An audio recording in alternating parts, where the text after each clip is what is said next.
Hello everyone, welcome to GS Cruise. दोस्तों, आधुनिक Bharat series के अंतर्गत हम अंग्रेज़ों की विस्तारवादी नीति को पढ़ रहे हैं, जिसमें हमने क्षेत्रीय शक्तियों में बंगाल को काफ़ी डिटेल में कवर किया है। हमारा नेक्स्ट टॉपिक है आंग्ल मैसूर युद्ध। इस टॉपिक को हम काफ़ी डिटेल में कवर करने वाले हैं, इसलिए वीडियो को अंत तक ज़रूर देखिएगा। जो भी हमारे दोस्त यूट्यूब चैनल पर नए हैं, चैनल को सब्सक्राइब करें। साथ ही डेली करंट अफेयर्स और वीडियो पीडीएफ पाने के लिए आप हमें टेलीग्राम पर @GS क्रूज से सर्च कर सकते हैं और चैनल को ज्वाइन कर सकते हैं। तो चलिए टॉपिक को स्टार्ट करते हैं। दोस्तों, हमारा टॉपिक है आंग्ल मैसूर युद्ध। सबसे पहले हम मैसूर की उत्पत्ति के विषय में जानेंगे। दोस्तों, 14वीं शताब्दी के पूर्वार्ध में एक बड़े साम्राज्य की स्थापना होती है, विजयनगर साम्राज्य की। इसके अधीन कई छोटे छोटे राज्यों का विकास होता है और इन्हीं छोटे राज्यों में से एक होता है मैसूर। दोस्तों, आप सभी जानते हैं, जब कभी केंद्रीय शक्तियां कमज़ोर होती हैं तो उसके अधीन जितने भी लोग या राज्य होते हैं उन्हें आगे बढ़ने का अवसर मिल जाता है। और ऐसा ही कुछ विजयनगर साम्राज्य के साथ होता है। कालांतर में जब विजयनगर साम्राज्य की शक्तियां कमज़ोर होने लगती हैं, तब उसके अधीन जो छोटे छोटे राज्य होते हैं उन्हें आगे बढ़ने का अवसर मिल जाता है। यहाँ पर एक पॉइंट ध्यान देने योग्य है। 1399 ईस्वी में यदुराय वाडियार द्वारा वाडियार वंश की स्थापना मैसूर में की जाती है, जो कि विजयनगर साम्राज्य के अधीन ही एक छोटा सा राज्य था। याद रखेंगे, मैसूर में वाडियार वंश की स्थापना 1399 में यदुराय वाडियार के द्वारा होती है, जो कि विजयनगर साम्राज्य के अधीन ही एक राज्य था। अब हम डिस्कस करते हैं मैसूर किस प्रकार स्वतंत्र होता है, मैसूर का स्वायत्त होना। दोस्तों, एक युद्ध होता है 1565 ईस्वी में, जिसे तालीकोटा या राक्षसी तंगड़ी या बन्नी हट्टी का युद्ध कहते हैं। इस युद्ध में दो गुट थे। एक गुट था विजयनगर साम्राज्य का और दूसरा गुट था दक्कन गुट।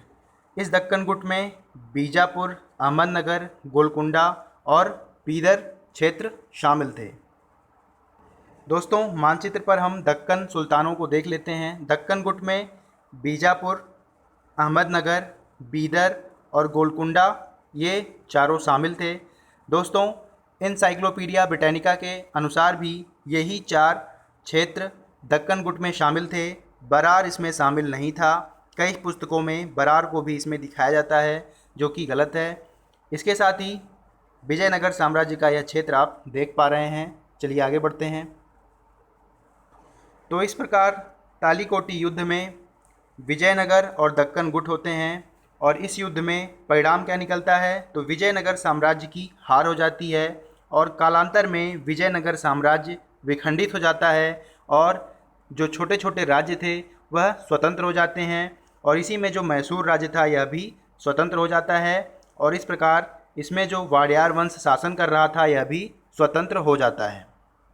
वाडियार वंश के स्वतंत्र होने के बाद हम आगे कहानी को डिस्कस करते हैं। दोस्तों, वाडियार का अंतिम स्वतंत्र शासक बनता है कृष्णराज चिक्का, जो कि एक कमज़ोर शासक होता है। इसी कारण से इसके शासन की जो प्रमुख शक्तियां होती हैं वो दो मंत्रियों में निहित होती हैं। एक होता है नंदराज और दूसरा होता है देवराज। नंदराज कृष्णराज चिक्का का वित्त मंत्री था और देवराज इसका सेनापति था।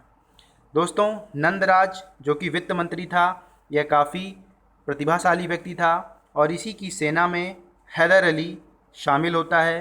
दोस्तों, हैदर अली के पिता भी सेना में थे और इसी कारण से हैदर अली भी सेना में शामिल होता है। हैदर अली भी एक काबिल व्यक्ति था। इसी कारण से नंदराज ने इसे डिंडीगुल का फौजदार नियुक्त कर दिया था और फौजदार नियुक्त होते ही हैदर अली ने डिंडीगुल में एक आधुनिक शस्त्रागार की स्थापना की। दोस्तों, आप मुझे बताएंगे कि बंगाल में सुधार की दृष्टि से बंगाल का वह कौन सा नवाब था जिसने आधुनिक शस्त्रागार की स्थापना की थी। आप मुझे कमेंट बॉक्स में इसका जवाब देंगे। आगे बढ़ते हैं। दोस्तों, हैदर अली दोनों मंत्रियों की असमर्थता और मराठा हमले का खतरा मैसूर पर बनता है और हैदर अली डिंडीगुल से मैसूर आ जाता है मैसूर की रक्षा के लिए। यहाँ तक कहानी आप समझ गए होंगे। चिक्का कृष्ण राज्य के दो मंत्री होते हैं, चिक्का कृष्णराज, नंदराज, देवराज। इसकी सेना में हैदर अली शामिल होता है। हैदर अली की काबिलियत की वजह से डिंडीगुल का इसे फौजदार नियुक्त किया जाता है और यह डिंडीगुल में आधुनिक शस्त्रागार की स्थापना करता है। दोनों मंत्रियों की असमर्थता और मराठा हमले का खतरा मैसूर पर बन आता है और मैसूर की रक्षा के लिए डिंडीगुल से हैदर अली मैसूर आता है। 1761 ईस्वी में दोनों मंत्रियों यानी कि देवराज और नंदराज को हटा करके हैदर अली मैसूर का स्वतंत्र शासक बन जाता है। अब हम डिस्कस करते हैं हैदर अली की नीतियाँ क्या होती हैं जब वह मैसूर का शासक बनता है। तो दोस्तों, हैदर अली शासक बनते ही सेना का आधुनिकीकरण प्रारंभ कर देता है और रॉकेट तकनीकी का आरंभिक प्रयोग भी यह शुरू कर देता है। इसके साथ ही दोस्तों, हमने पढ़ा डिंडीगुल में इसने शस्त्रागार की स्थापना की, साथ ही इसने धार्मिक सहिष्णुता की नीति अपनाई। दोस्तों, मैसूर में जो अधिकतम जनसंख्या थी वह हिंदू थी, इस कारण से हैदर अली हिंदुओं का विश्वास पाना चाहता था। हमने डिस्कस किया था पिछले वीडियो में, बंगाल के वीडियो में, कि कोई भी शासक अपने पद पर तभी रह सकता है जब उसे व्यापारियों का साथ प्राप्त हो, सेना का साथ प्राप्त हो, जनता का समर्थन प्राप्त हो और परिवार का समर्थन प्राप्त हो।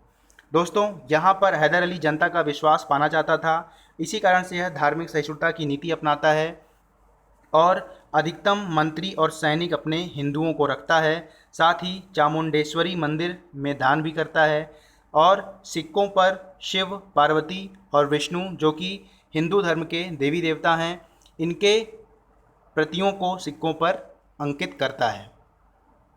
आर्थिक सुधार की बात करें तो हैदर अली ऋण व्यवस्था, कृषि में ऋण व्यवस्था को प्रारंभ करता है, साथ ही कृषक सुधार करता है और मध्यस्थों का अंत करता है और इस प्रकार से राजस्व इसे अधिक प्राप्त होने लगता है। इसके साथ ही अगर हम इसके विदेशी नीति की बात करें तो दोस्तों, फ्रांस और तुर्की की सहायता से आधुनिक उद्योगों की स्थापना भी हैदर अली करता है और फ्रांस से इसके बेहतर संबंध होते हैं। मैसूर राज्य के अंतर्गत ही माहे एक जगह है जहां पर फ्रांसीसियों का एक बंदरगाह था, फ्रांसीसियों का वहां आधिपत्य था और इसी के साथ ही फ्रांसीसियों के साथ हैदर अली के अच्छे संबंध थे और अंग्रेज़ों के साथ उसके प्रतिकूल संबंध थे। अब हम डिस्कस करते हैं कि आंग्ल मैसूर युद्ध के कारण क्या हैं, आखिर मैसूर और अंग्रेज़ों के बीच युद्ध होता क्यों है। तो पहला कारण है हैदर अली का शासक बनना और शासक बनते ही सेना का सुधार करना और आर्थिक सुधार करना, जिस कारण से मैसूर सैनिक रूप से तो सुरक्षित हो ही रहा था, साथ ही समृद्ध भी होता जा रहा था और अंग्रेज़ों को यह फूटी आँख नहीं सुहा रही थी। अगला है अंग्रेज़ों की साम्राज्यवादी नीति, जिसके कारण यह दक्षिण में अपना विस्तार चाहते थे। हमने देखा फ्रांसीसियों के साथ भी कर्नाटक युद्ध लड़ते हैं अंग्रेज दक्षिण में विस्तार के लिए। इसके साथ ही मैसूर की विदेश नीति क्या होती है, तो फ्रांस के अनुकूल होती है और ब्रिटेन के प्रतिकूल होती है, इस कारण भी आंग्ल मैसूर युद्ध लड़ा जाता है। इसके साथ ही दोस्तों, अमेरिकी क्रांति, अंतर्राष्ट्रीय स्तर पर हम देख रहे हैं अमेरिकी क्रांति भी इसी समय होती है 1776 के आसपास। दोस्तों, अमेरिकी क्रांति में भी फ्रांसीसी और यूरोपीय एक दूसरे के आमने सामने होते हैं, जहां पर फ्रांसीसी अमेरिकियों की मदद करते हैं अंग्रेज़ों के खिलाफ और इस कारण से अंग्रेज़ और फ्रांसीसी एक दूसरे के प्रतिद्वंदी बन जाते हैं और अंग्रेज़ फ्रांसीसियों को बुरी तरीके से पराजित करना चाहते हैं और भारत से उन्हें कम से कम बाहर कर देना चाहते हैं। अगला कारण है ब्रिटेन के आर्थिक हित।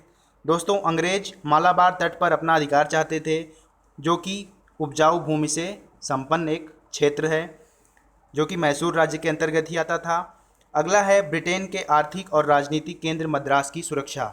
दोस्तों, आप इंडिया का मैप देखेंगे तो मैसूर कुछ यहाँ पर है और मद्रास का क्षेत्र यहाँ पर है। मैसूर अगर शक्तिशाली होगा तो इससे मद्रास को खतरा होगा। मैसूर अगर शक्तिशाली होगा तो वह तुरंत अंग्रेज़ों को देश से बाहर करने की कोशिश करेगा और ऐसे में अंग्रेज अपना जो राजनीतिक केंद्र था महत्वपूर्ण मद्रास, उसे खो देते और इस कारण से भी अंग्रेज मैसूर को उसकी शक्ति को कम करना चाहते हैं। तो इस प्रकार से प्रथम आंग्ल मैसूर युद्ध के कारणों को हमने देखा, जो कि 1767 से 69 के बीच लड़ा जाता है।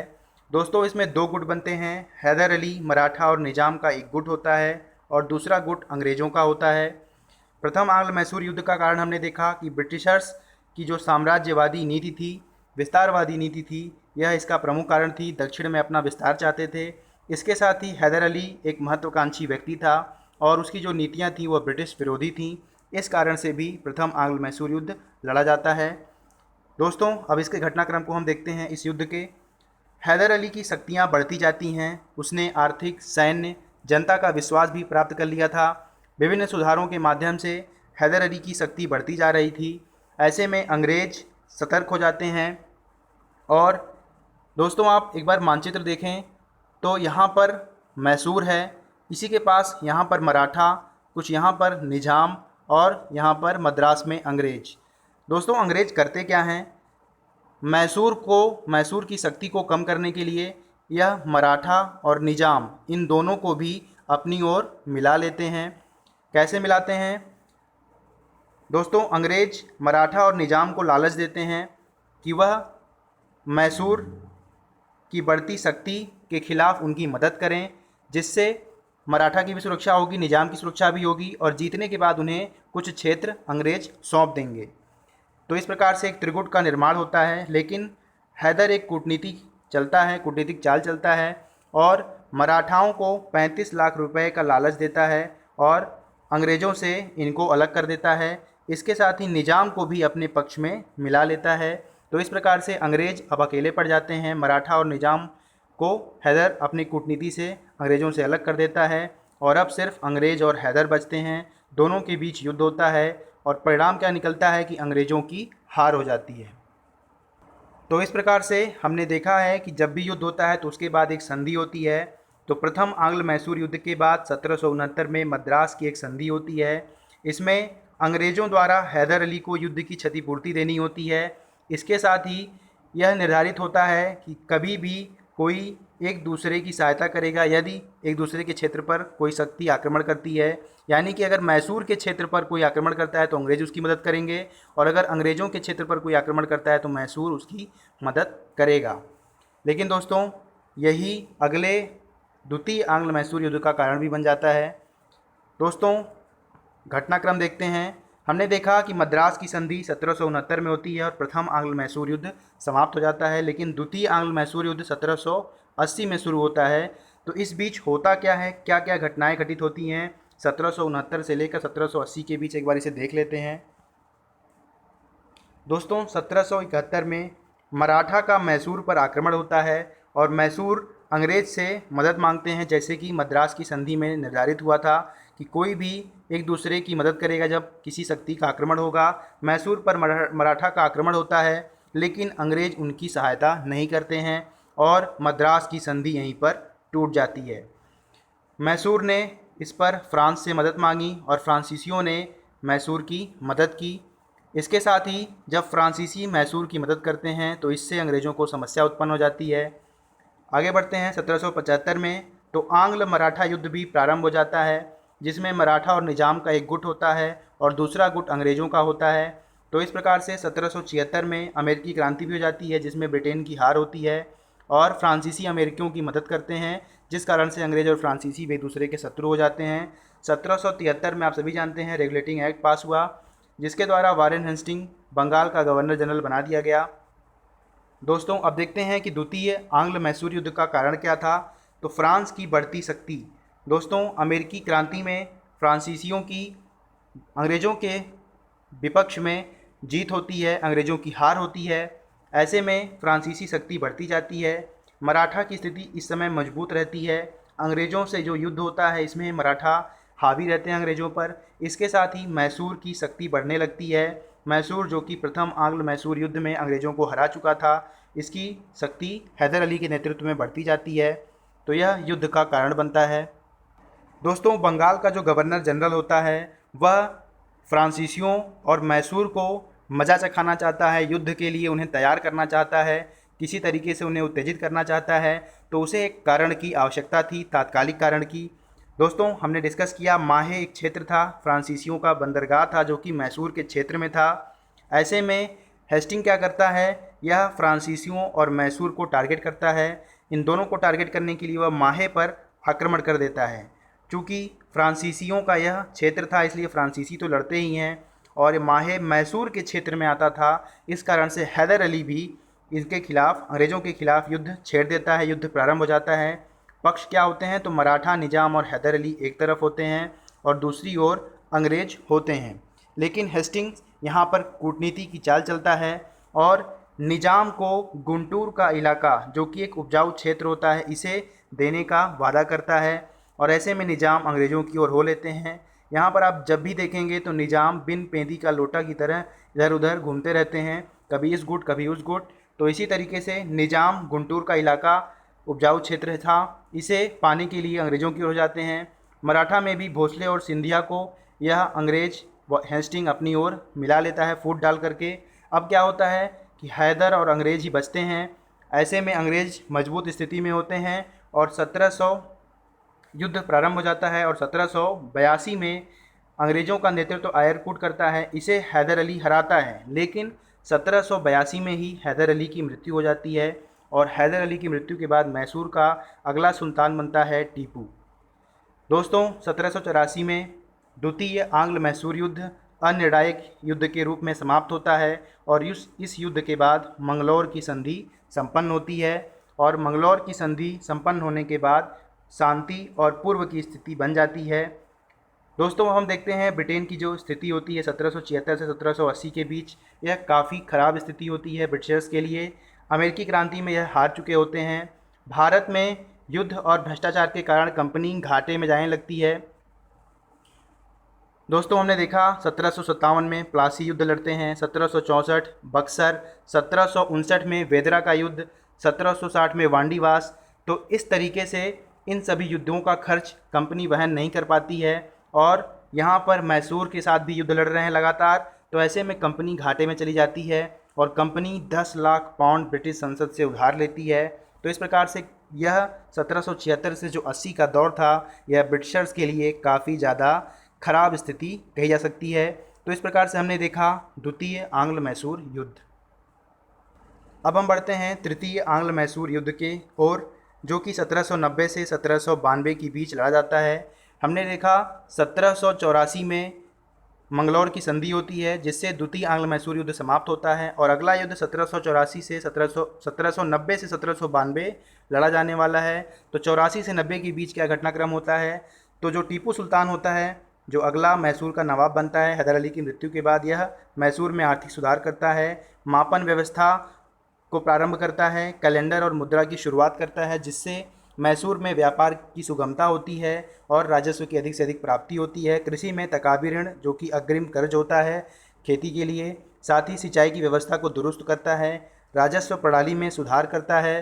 पालेगर, जो कि दक्षिण में जमींदार कहे जाते हैं, इनकी शक्तियाँ काफ़ी ज़्यादा अनियंत्रित हो चुकी थीं, जिसे टीपू ने सीमित किया और यह लोगों पर अत्याचार करते थे। इस कारण से भी इनकी शक्तियों को सीमित किया जाना था और टीपू सुल्तान ने ऐसा किया भी।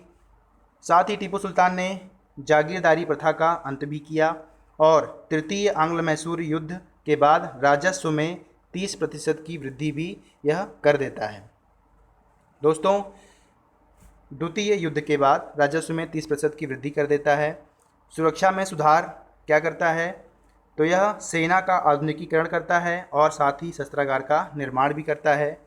कूटनीतिक इसकी नीति क्या होती है, तो यह दूत मंडल भेजता है अपना फ्रांस, अफ़गान और टर्की में, जो कि अंग्रेज़ों के शत्रु होते हैं और तीनों ने सहायता का आश्वासन दिया कि अगर आप पर कोई हमला करता है तो हम सहायता करेंगे, लेकिन मौके पर किसी ने सहायता नहीं की। फिर भी टीपू ने एक कोशिश की। दोस्तों टीपू भी हैदर अली की तरह धार्मिक सहिष्णुता को अपनाता है जनता का विश्वास पाने के लिए। इसके साथ ही श्रृंगेरी देवी मंदिर को दान करता है और देवी शारदा की मूर्ति की स्थापना करता है। साथ ही जो सबसे महत्वपूर्ण पॉइंट है, 1794 में श्रीरंगपट्टनम में टीपू सुल्तान ने फ्रांस की सहायता से आज़ादी का वृक्ष लगाया। ठीक है, ट्री ऑफ फ्रीडम, तो आज़ादी का वृक्ष लगाया। इसके साथ ही हमने टीपू सुल्तान की स्थिति को देखा। अब हम कंपनी के कार्यों को देखते हैं। दोस्तों अब तक बंगाल, बिहार, उड़ीसा पर कंपनी का अधिकार हो चुका था। फ्रेंच शक्ति को कर्नाटक युद्ध से सीमित कर दिया था। मराठाओं से युद्ध होता है तो अंग्रेज उस पर हावी हो जाते हैं। साथ ही हैदराबाद, त्रावणकोर और मुंबई पर अंग्रेज़ों का अधिकार हो जाता है। दोस्तों मैसूर के ठीक नीचे त्रावणकोर एक क्षेत्र था जिस पर अंग्रेज़ों का अब अधिकार हो गया। हैदराबाद निज़ाम थे ही, हैदराबाद पर इनका अधिकार हो गया। मुंबई पर भी इनका अधिकार हो जाता है। तो इस प्रकार से दक्षिण के विभिन्न क्षेत्रों पर अंग्रेज़ अब हावी होने लगते हैं। सिर्फ मैसूर यही बचता है इसी पर अब ध्यान फोकस होता है।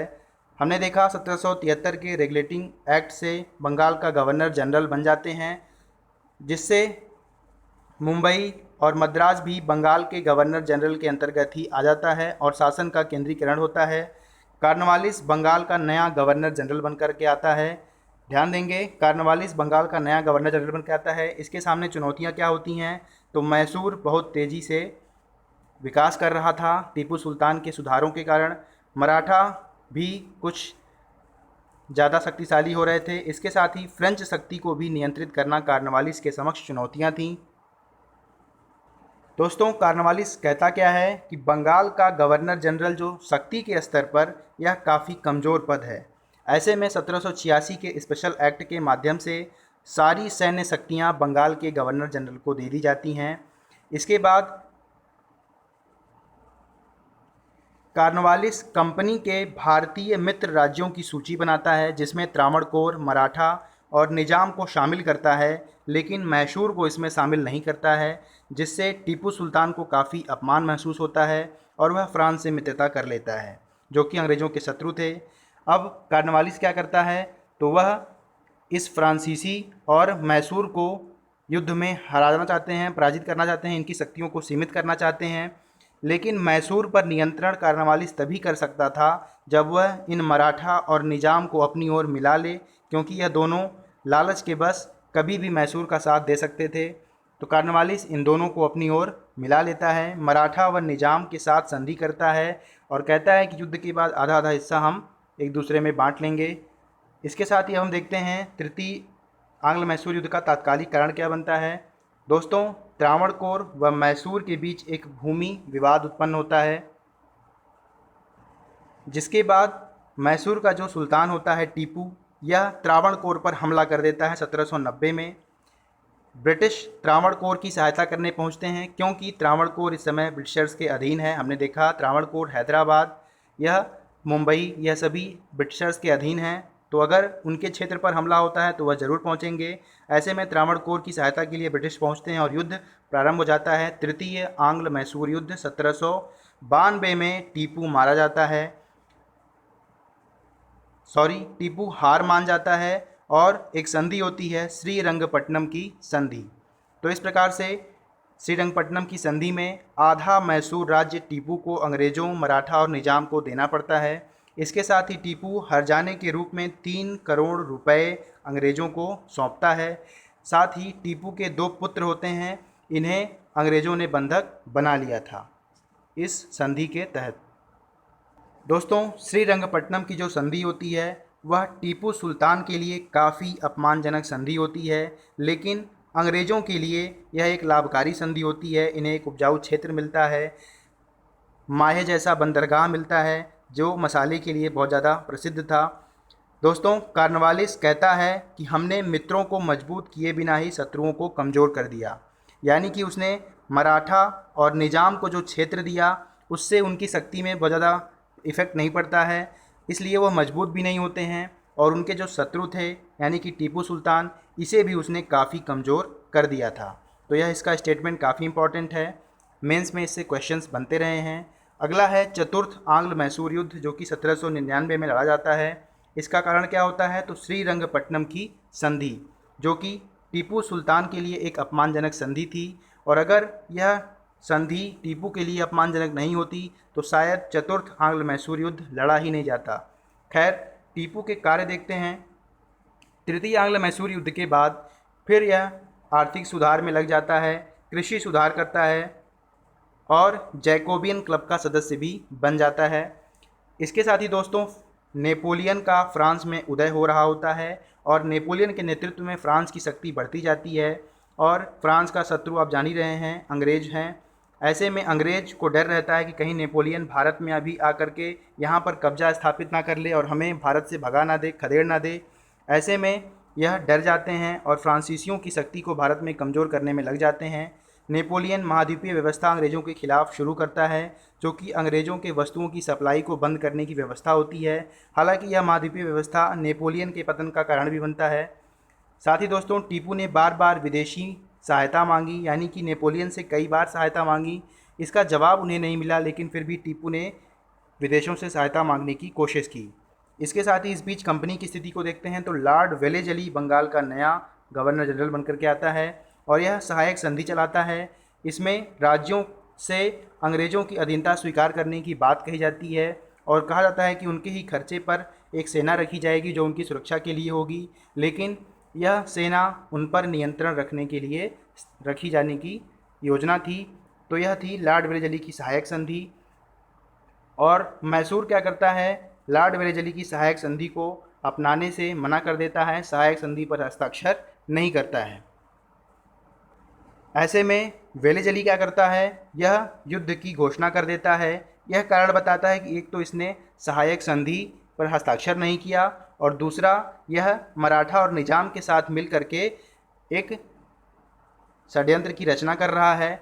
इसके साथ ही वेलेजली ने भी कार्नवालिस की तरह मराठा और निजाम को सबसे पहले अपनी ओर मिलाया और अब टीपू को त्रावणकोर, हमने देखा त्रावणकोर मैसूर के बिल्कुल दक्षिण की ओर त्रावणकोर था, त्रावणकोर और मराठा और निजाम की तरफ से यहाँ पर आक्रमण करता है और मैसूर को पूरी तरीके से घेर लेता है। टीपू युद्ध में 4 मई 1799 में मारा जाता है और इस युद्ध के बाद कोई संधि नहीं होती है क्योंकि मैसूर का जो शासक होता है वही मारा जाता है। इसके साथ क्या होता है मैसूर के साथ, तो यहाँ पर पुनः वाडियार वंश की स्थापना कर दी जाती है, जिसका हमने पढ़ा था प्रथम आंग्ल मैसूर युद्ध के पहले ही कि एक शासक थे वाडियार वंश के चिक्का कृष्णराज। तो अब इसके बाद पुनः वाडियार वंश की स्थापना कर दी जाती है मैसूर में और कृष्णराज जो कि एक अल्पवयस्क राजा होते हैं, इन्हें वाडियार वंश के तहत शासक बनाया जाता है। और इसके साथ ही जो अंग्रेज़ों का गवर्नर जनरल होता है वेलेजली, यह कहता है कि अब हमने पूरब का राज्य हमारे कदमों में हो गया है। तो इस प्रकार से हमने डिस्कस किया आंग्ल मैसूर युद्ध को। प्रथम आंग्ल मैसूर युद्ध होता है 1767 से 69 के बीच। इसमें मद्रास की संधि होती है, 2 गुट होते हैं अंग्रेज़, मराठा और निजाम। लेकिन हैदर अली क्या करता है, अंग्रेज़ों से मराठा और निजाम को अलग कर देता है, मराठा निजाम को अपनी ओर मिला लेता है और अब अंग्रेज़ अकेले पड़ जाते हैं और हैदर और अंग्रेज़ों के बीच युद्ध होता है और हैदर अली विजयी हो जाता है। दूसरा युद्ध 1780 से 84 के बीच लड़ा जाता है। इस युद्ध के अंत में समाप्ति पर मंगलौर की संधि 1784 में होती है, जिसमें अंग्रेज़ों द्वारा संधि का उल्लंघन बाद में किया जाता है और ब्रिटिश नेतृत्व आयरकूट करता है, हैदर अली उसे पराजित करता है। लेकिन हैदर अली की मृत्यु 1782 में हो जाती है। टीपू नया सुल्तान बनता है, बराबरी का युद्ध होता है, अनिर्णायक युद्ध होता है। वारेन हेस्टिंग इस समय गवर्नर जनरल होता है। आगे देखते हैं तो 1790 से 92 तृतीय आंग्ल मैसूर युद्ध लड़ा जाता है। इस युद्ध के बाद श्रीरंगपट्टनम की संधि 1792 में होती है। टीपू को फ्रांस से समर्थन मिलता है, टीपू की हार हो जाती है और एक अपमानजनक संधि उसके साथ की जाती है और कार्नवालिस यहाँ पर एक अपना महत्वपूर्ण स्टेटमेंट देता है कि उसने मित्रों को अपने मजबूत भी नहीं किया और शत्रुओं को कमज़ोर कर दिया। इसके साथ ही चतुर्थ और अंतिम आंग्ल मैसूर युद्ध 1799 में लड़ा जाता है, जिसमें सहायक संधि स्वीकार न करने पर मैसूर पर आक्रमण होता है और 4 मई 1799 को टीपू की मृत्यु हो जाती है। इस समय गवर्नर जनरल होता है वेलेजली और यह कहता है कि अब पूरब का जो राज्य है वह हमारे कदमों में है। तो इस प्रकार से हमने आंग्ल मैसूर युद्ध को काफ़ी डिटेल में कवर कर लिया है। आई होप आधुनिक भारत सीरीज़ की यह वीडियोज़ आपको काफ़ी पसंद आ रही होंगी। वीडियो पसंद आए तो वीडियो को लाइक ज़रूर करें। साथ ही जो भी हमारे दोस्त यूट्यूब चैनल पर नए हैं, चैनल को सब्सक्राइब करें और बेल आइकन ज़रूर प्रेस करें, जिससे उन्हें आने वाली वीडियोज़ की नोटिफिकेशंस और अपडेट्स समय समय पर मिलती रहे। मिलते हैं अगले वीडियो में नए टॉपिक के साथ। Stay tuned. Thanks for watching.